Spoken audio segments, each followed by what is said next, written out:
Good evening बच्चों, नमस्कार। मैं Aman Koshar, psychologist, counsellor and educator. आप सभी का वेलकम करता हूं मेरे यूट्यूब चैनल साइकोलॉजी क्लासेस पर। लास्ट वीक हमने स्टार्ट कर दिया था chapter 6 attitude and social cognition. उसी में हमने कुछ टॉपिक्स पढ़े थे एडिशनल, जो थे nature and components of attitude, जिसमें हमने पढ़ा था द ABC कंपोनेंट, जिस तरीके से अफेक्टिव, बिहेवियरल और कॉग्निटिव एस्पेक्ट हमारे एटीट्यूड को फॉर्म करते हैं, है ना।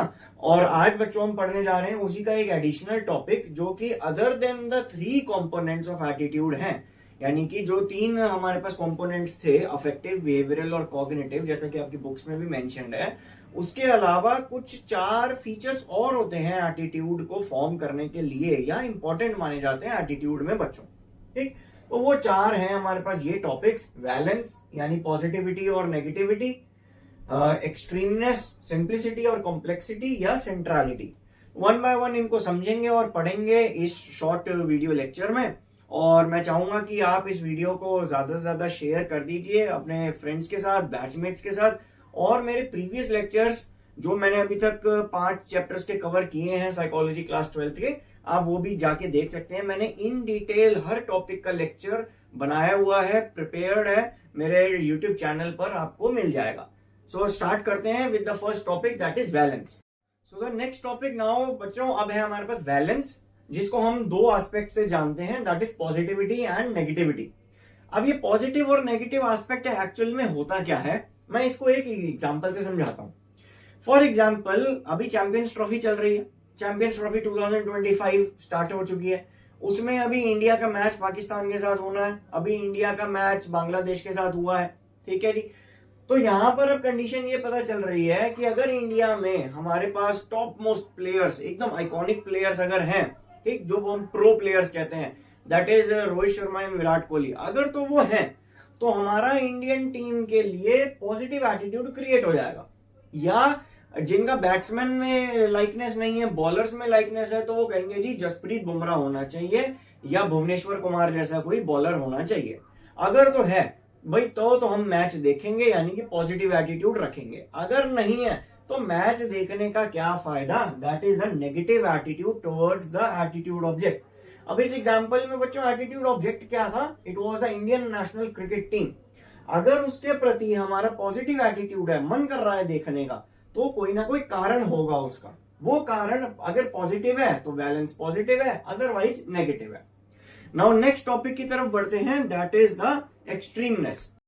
अब आता है बच्चों नेक्स्ट टॉपिक आफ्टर बैलेंस हमारे पास एटीट्यूड फॉर्मेशन के फीचर्स में, दैट इज एक्सट्रीमनेस।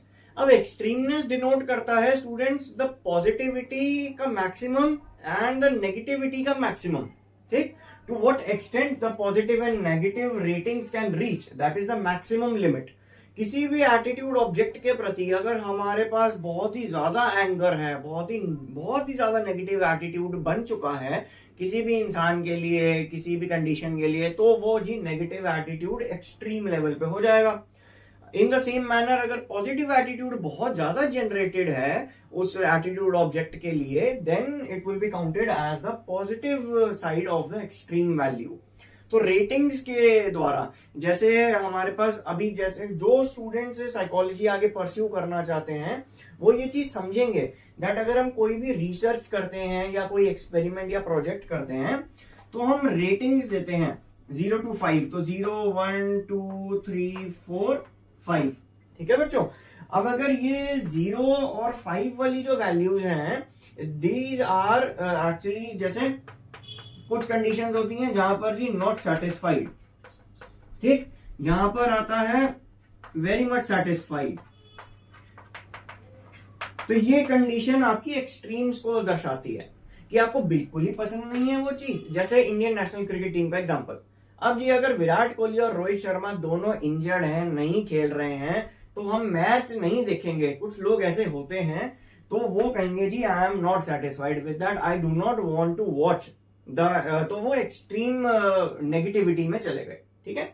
अगर वो दोनों प्लेयर्स अवेलेबल हैं, टीम अच्छा परफॉर्म कर रही है और हम देख भी रहे हैं, then we are pretty much satisfied with that and we are shifted towards the positivity वाला factor in the extremeness. Okay, now here comes the next topic, that is the simplicity और कॉम्प्लेक्सिटी और multiplicity. Now comes the third topic of attitude feature formation, that is simplicity और complexity और multiplexity.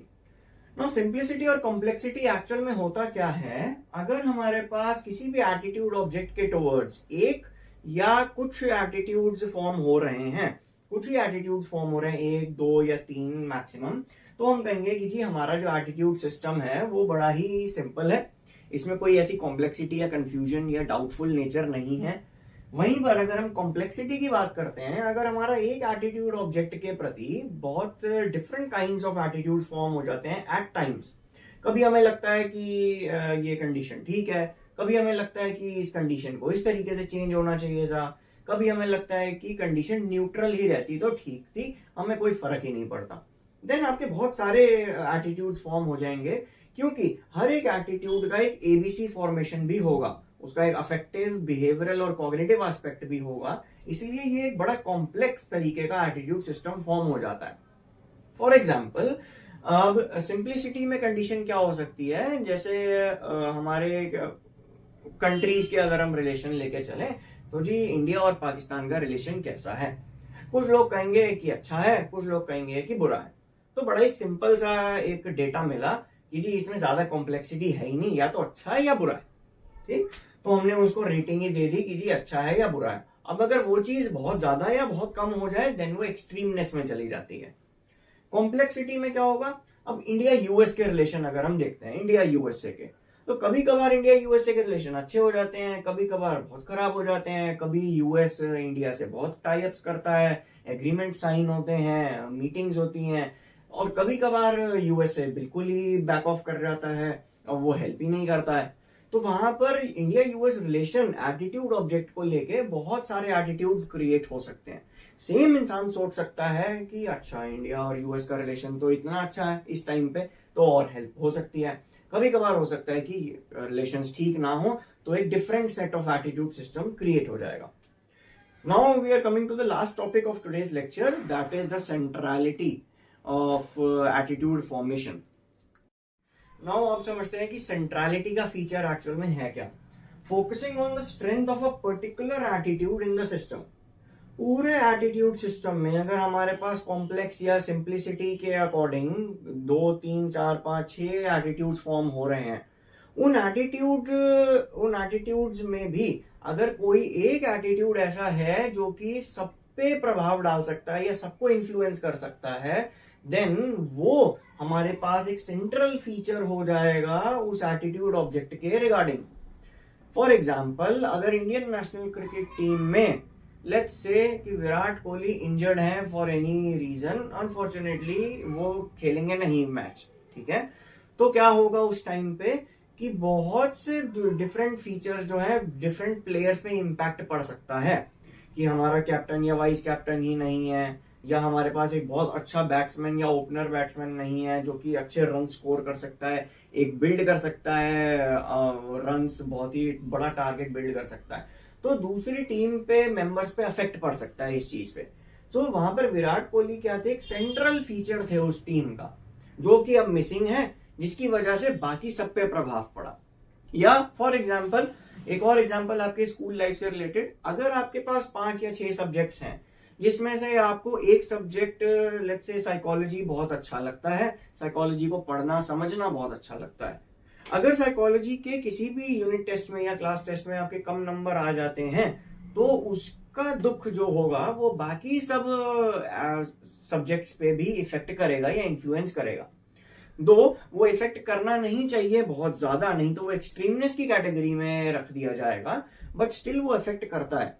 So it means कि आपके subjects में central feature was the psychology वाला subject, तो उस पर फोकस अगर ठीक ठाक रहेगा तो बाकी सारे सब्जेक्ट्स भी अच्छे रहेंगे. So that is the main point or the focusing point on the centrality feature of attitude formation. So I hope कि आपको आज के लेक्चर अच्छा लगा हो, एंड आई गेस कि आपने पूरा लेक्चर कोशिश करी हो देखने की, एंड मेरे प्रीवियस लेक्चर्स भी देख लीजिए, क्योंकि वो भी मेरे सारे शॉर्ट वीडियो लेक्चर्स हैं, हर टॉपिक पे in detail as a psychologist मैंने एक्सप्लेन करने की कोशिश करी है. So thank you so much. मिलेंगे नेक्स्ट लेक्चर में, जहां पर हम आगे पढ़ेंगे कि एटीट्यूड से रिलेटेड और क्या क्या एस्पेक्ट्स या कंडीशंस होती हैं उसके फॉर्मेशन के लिए. सो thank you so much for watching this lecture.